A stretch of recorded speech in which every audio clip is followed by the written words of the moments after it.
हमने अब तक जो पिछले वीडियो में पढ़ा है यूरोपीय कंपनियों का भारत में आगमन और उनके नीतियों के बारे में पढ़ चुके हैं हम पिछले क्लास में।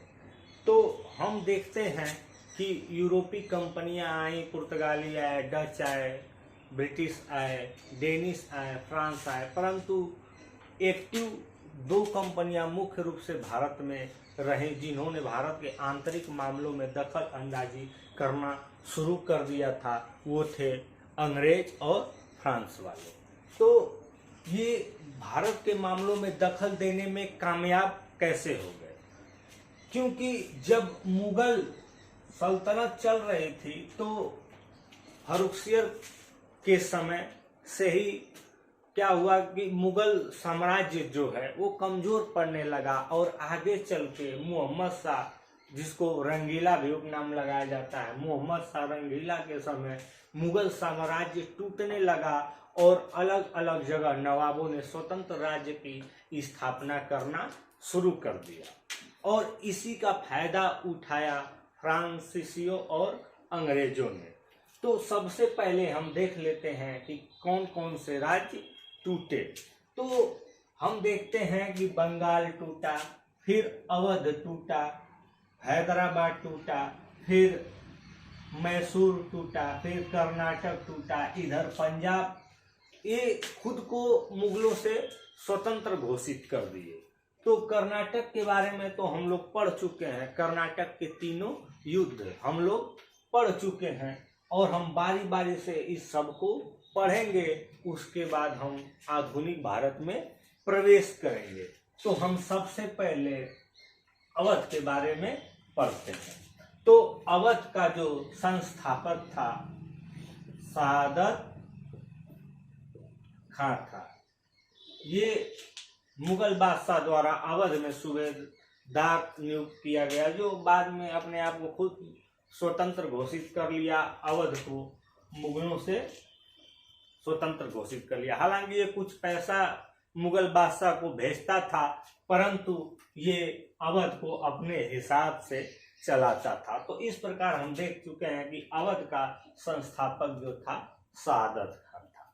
इसके समय नादिर शाह, जिसको ईरान का नेपोलियन और एशिया का नेपोलियन भी कहा जाता है, 1739 ईस्वी में अवध पे आक्रमण कर दिया। इसको भारत पे आक्रमण भी हम लोग कह सकते हैं। भारत पे आक्रमण किया अवध पे।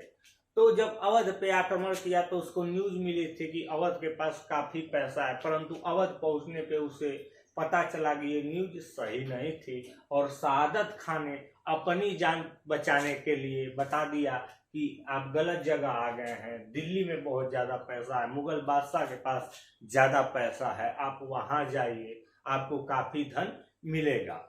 और इस पे नादिर शाह ने सादत खान को कहा कि यदि तुम्हारी बात सत्य है तो ठीक है, अगर तुम्हारी बात गलत निकली तो मैं दिल्ली से वापस आऊंगा और तुम्हें जान से मार दूंगा। और यहाँ से दिल्ली के लिए रवाना हुआ नादिर शाह।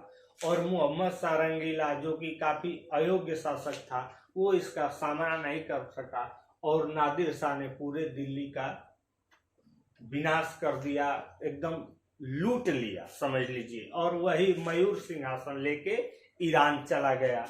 क्यों? और जब वो दिल्ली लूट रहा था तो उसे इतना धन मिला कि वो ईरान ले जाने में सक्षम नहीं था, तो कुछ धन वो वापस सादत खां को देने आ रहा था, क्योंकि इसी ने बताया था कि दिल्ली के पास काफी धन है। परंतु सादत खां ने सोचा कि लग रहा है उसे दिल्ली में धन नहीं मिला, इसलिए वो मुझे जान से मारने आ रहा है, और इस डर के मारे इसने आत्महत्या कर ली सादत खां ने। परंतु वो तो धन देने आ रहा था। इस प्रकार नादिर शाह का आक्रमण 1739 ईस्वी में हुआ और इसी आक्रमण में वो मयूर सिंहासन लेके चला गया ईरान, जिसमें कोहिनूर हीरा लगा हुआ था। तो नादिर शाह का आक्रमण किसके समय हुआ? तो सादत खां उस समय अवध का नवाब था और दिल्ली का बादशाह था। मोहम्मद शाह रंगीला। इस चीज को याद रखेंगे, 1739 में हुआ और उस समय दिल्ली का जो सुल्तान था मोहम्मद शाह रंगीला, इसी के समय मुगल सल्तनत टूटने लगी और आगे चल के इसका फायदा अंग्रेजों और फ्रांसीसियों ने उठाया। और शहादत खां के बाद बहुत से इसके उत्तराधिकार आए, परंतु हम मुख्य पढ़ेंगे। इसके बाद मुजफ्फर जंग और शुजाउद्दौला में उत्तराधिकारी का युद्ध हुआ। शुजाउद्दौला में उत्तराधिकारी का युद्ध हुआ। शुजाउद्दौला नवाब बनने में कामयाब रहा और ये वही शुजाउद्दौला है जो बक्सर के युद्ध में मीर कासिम और शाह आलम द्वितीय के साथ भाग लिया था। और इस बक्सर के युद्ध को हम विस्तृत रूप से बंगाल में पढ़ेंगे। यहाँ पे बस हम अवध के बारे में ही अध्ययन करेंगे। तो शुजाउद्दौला पे इलाहाबाद की संधि थोप दी गई और वहां से अवध कमजोर पड़ गया।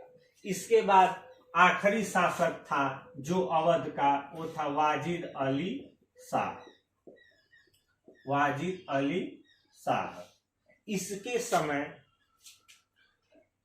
इसके समय अंग्रेजों ने इस पे कुशासन का आरोप लगा के हड़प लिया, अवध को हड़प लिया। वाजिद अली शाह को गिरफ्तार कर लिया गया और इस पे कुशासन का आरोप लगा के अवध को हड़प लिया गया। ये एग्जाम में पूछता है कि अवध को अंग्रेजों ने कैसे विलय किया, तो कुशासन का आरोप लगा के इसको। और इसकी पत्नी थी बेगम हजरत महल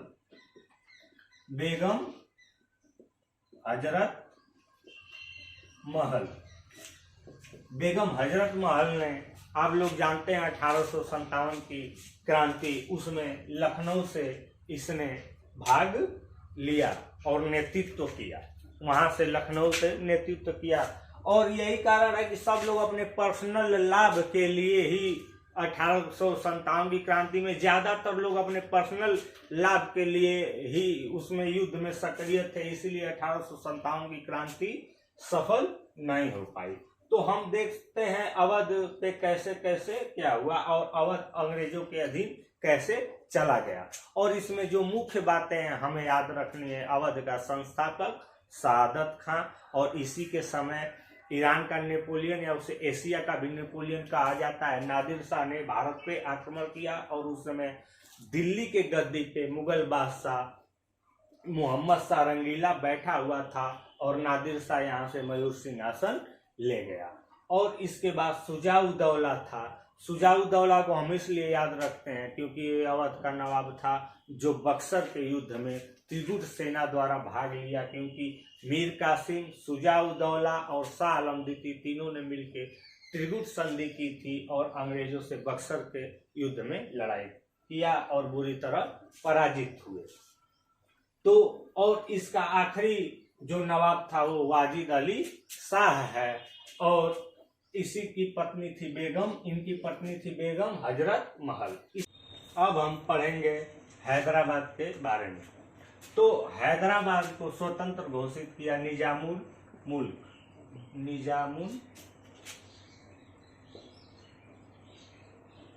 मुल्क ने, जिसको हम चिनकिलिच खां के नाम से भी जानते हैं।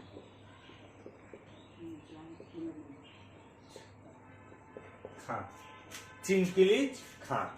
हैदराबाद की स्थापना निजामुल मुल्क या चिनकिलिच खां ने किया, परंतु इसके बाद योग्य नवाबों का अभाव रहा और 1728 ईस्वी में मराठा पेशवा बाजीराव प्रथम ने हैदराबाद पे आक्रमण कर दिया। 1728 ईस्वी में बाजीराव प्रथम ने, और इसके तहत हैदराबाद की पराजय हुई और इसके तहत इन्होंने 1728 ईस्वी में मुंशी शिवगांव की संधि की। इस संधि के तहत इन्होंने मराठाओं को चौथ देना स्वीकार कर लिया। चौथ मतलब अपने राज्य के राजस्व का 1/4 भाग उन्होंने मराठाओं को देने के लिए स्वीकार कर लिया। और हैदराबाद अभी तक तो सिर्फ चौथ ही दे रहा था, परंतु जब बालाजी बाजीराव ने हैदराबाद पे आक्रमण किया, बालाजी बाजीराव, तो उसने संपूर्ण हैदराबाद को मराठाओं के अंतर्गत विलय कर लिया। बालाजी बाजीराव। इस संधि को हम झलकी की संधि के नाम से जानते हैं, झलकी की संधि। तो हैदराबाद को मराठाओं ने किस संधि के तहत विलय कर लिया? तो झलकी की संधि। और इस हैदराबाद पे मराठाओं ने 2 युद्ध किया, एक बाजीराव प्रथम ने किया और एक बालाजी बाजीराव ने। और हैदराबाद की स्थापना, ये 3-4 पॉइंट है जिसको हम याद रखेंगे। ये बालाजी बाजीराव मिलाने में हैदराबाद को कामयाब हो गया झलकी की संधि द्वारा। और बाजीराव प्रथम, जिसने एक बार दिल्ली पे भी आक्रमण किया था, तो मराठाओं में बाजीराव प्रथम एकमात्र पेशवा था जो दिल्ली पे हमला किया था और दिल्ली से पैसा लेने में कामयाब हो गया था। और इसका मोहम्मद सारंगीरा से करार था कि मैं आपको कुछ रुपए के बदले आपकी साम्राज्य की रक्षा करूंगा, परंतु जब नादिर शाह ने हमला किया दिल्ली पे तो ये अपने जबान से मुकर गया और नादिर शाह दिल्ली को लूटने में कामयाब हो गया। तो हमने देखा कि कैसे हैदराबाद का स्थापना हुआ और कैसे हैदराबाद मराठाओं के अंतर्गत चला गया। और जब मराठाओं के पूरे सत्ता पे अंग्रेज जब काबिज हुए तो हैदराबाद अपने आप ही चला गया अंग्रेजों के अधीन। और हैदराबाद पहला ऐसा राज्य था जिसने अंग्रेजों की सहायक संधि स्वीकार की थी। तो एक क्वेश्चन पूछता है कि भारत का वह कौन सा राज्य है जो सहायक संधि सबसे पहले स्वीकार किया था? तो है हैदराबाद।